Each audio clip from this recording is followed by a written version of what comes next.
Demain, si tout va bien, est un road movie. C'est l'histoire d'un transfert en ambulance. Gio, le personnage principal, est un homme de 50 ans. Il n'a plus vu sa fille depuis longtemps. Il doit subir une transplantation cardiaque. Et à l'occasion de ce transfert, ils vont se retrouver. Elle accepte de monter dans cette ambulance alors que leur passé est plutôt tumultueux. Ils vont accomplir ce trajet entre Charleroi et Bruxelles pour essayer de recoller les morceaux. Mais c'est aussi une comédie, parce que dans l'ambulance, il y a un duo de personnages qui sont les deux ambulanciers. C'est un film qui a pas mal de rebondissements. Il y a un suspense qui s'installe dans cette histoire et qui emmène le spectateur vers une de ces vraies comédies pleines de charme. Et voilà.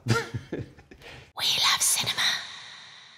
On était en plein Covid, tout s'était arrêté, les gens du cinéma étaient des gens non essentiels comme on disait, et j'ai eu à un moment donné envie, dans ce climat d'enfermement, de sortir J'ai proposé à mon camarade Olivier Massart, qui est comédien, de tenter une aventure. On est parti de rien et on a commencé à écrire un scénario. Il y avait des conditions, il fallait que ça aille vite. En un an, ça devait être bouclé. On avait surtout envie de faire un film qui fasse du bien dans le climat dans lequel nous nous trouvions. On a eu envie de faire un film feel good. On est parti à peu près de rien avec Olivier. On a commencé à lancer les bases du scénario. On s'est rendu compte que le film allait s'orienter à la fois vers un drame et vers une comédie. Ce que j'aime bien, cette double polarité. J'ai été voir tout de suite Virginie Houck, que je connaissais bien. Elle m'a dit « écoute, je te fais confiance ». Elle a ouvert son carnet, elle a vu qu'elle avait une fenêtre en janvier, et donc on a été obligé de tourner ce film dans les pires moments, puisqu'on était en plein Covid,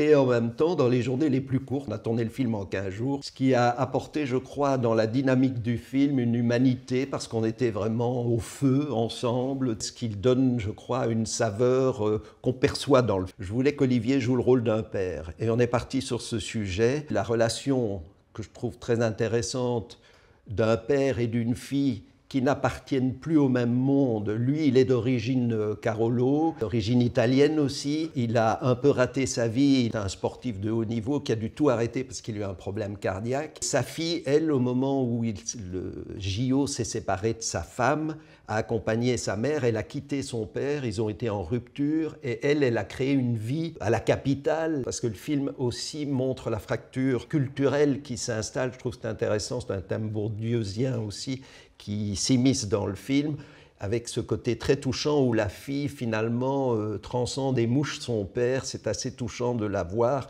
le dominer quelque part. Le père voit sa fille, la redécouvre dans un tout autre univers que celle qu'il avait connue quand elle vivait à Charleroi. J'aime parler de choses graves, de mettre des couches, et puis au-dessus de mettre de la comédie. C'est pas des gags, c'est plutôt de l'ironie de l'existence. Parfois, il se passe des choses dans la vie qui nous surprennent. À un enterrement, on peut avoir envie de rire au moment où les choses sont au plus graves, de trouver des moments, des instants de décalage qui font que ça suscite le rire. Je trouve que c'est vraiment intéressant. Et ça permet aux gens, dans l'univers tellement dramatique dans lequel nous sommes tous plongés, sur le plan politique, sur le plan social, c'est important de pouvoir parler de choses graves, mais aussi de mettre la distanciation. Ça permet de garder les yeux ouverts. C'est un film qui raconte des choses toutes simples sur la vie, mais profonde. Je pense qu'il y a une universalité dans ce rapport entre ce père et cette fille, dans le rapport à l'amitié, qui est un des thèmes du film, la thématique des mensonges, comment est-ce qu'on communique quand il y a un fossé gigantesque qui nous oppose, et je pense qu'on s'accommode de petits mensonges pour obtenir des résultats qui parfois sont surprenants. Je pense que dans le film aussi, il y a un aspect surprenant, il y a plein de rebondissements, des petits rebondissements qui font que je pense que le spectateur va prendre du plaisir. En fait, c'est un film qui fonctionne sur les larmes de rire et les larmes de tristesse. Et quand on pose la question aux gens, quelles larmes vous ont emmené, ils répondent très souvent à 50%, c'est le rire. C'est un film un peu particulier à ce niveau de rire et de pleurs, c'est qu'il a obtenu un prix de la meilleure comédie et en même temps dans un autre festival du meilleur drame. Ça, je crois que c'est une particularité spécifique du film. Ce qui me tenait le plus à cœur, c'est un esprit de liberté. C'est de pouvoir aujourd'hui parler, dire et faire les choses, se donner à travers l'énergie qu'on communique à l'équipe et aux gens qui entourent le projet, d'aller jusqu'au bout. Au départ, on voulait faire un film 100% impro. Donc vraiment dans un esprit de liberté. J'aime l'approche du cinéma par le jazz. On connaît les règles du jeu. Avec les compétences des uns et des autres, on crée un moment de cinéma. J'aime cet esprit de liberté et c'est dans cet esprit que je travaille. J'avais envie de faire une comédie dramatique, une dramédie comme on dit, et je pense que, in fine, le résultat est là. On pleure, on rit, et ça fait du bien. Je crois que c'est un film feel good. Les gens qui l'ont vu sortent plutôt avec des larmes positives, j'allais dire.